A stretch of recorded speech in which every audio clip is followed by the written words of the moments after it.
Life is an illusion, so make up your own. Much of the blame for bringing Eastern mysticism to the West, especially into Roman Catholicism, goes to Jesuit priest Pierre Teilhard de Chardin. Psychologist Jean Houston, who supposedly led Hillary Clinton into contact with the discarnate spirit of former First Lady Eleanor Roosevelt, was heavily influenced as a young girl by de Chardin. Houston claims that the techniques from transpersonal psychology, which she teaches for activating the imagination, open the person to a new reality.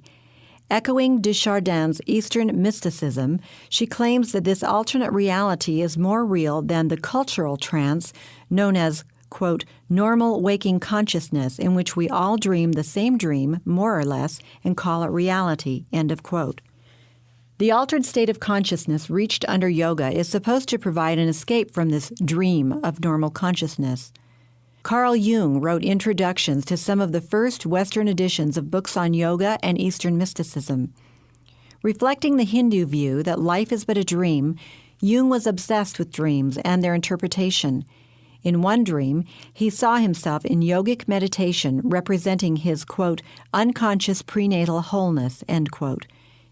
In commenting upon the dream, Jung declared, quote, in the opinion of the other side, in other words, the communicating spirit guides, our unconscious existence is the real one, and our conscious world a kind of illusion, which seems a reality as long as we are in it. It is clear that this state of affairs resembles very closely the Oriental conception of Maya, end of quote.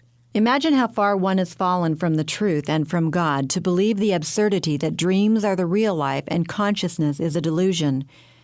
Though they were repugnant to common sense, Jung reveled in the multiple communications that he claimed to have received from the other side.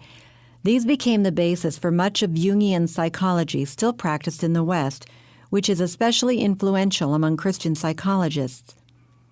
The messages were consistent with the vast majority of such communications, proving again a common source and identifying that source beyond dispute.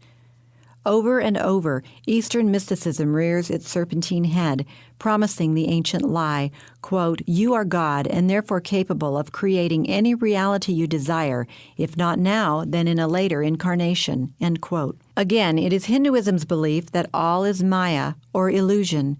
Jean Houston's goal is to deliver us from this common delusion so that, quote, we will one day look back astounded at the impoverished world of consciousness we once shared and supposed to be the real world, our officially defined and defended reality, end of quote.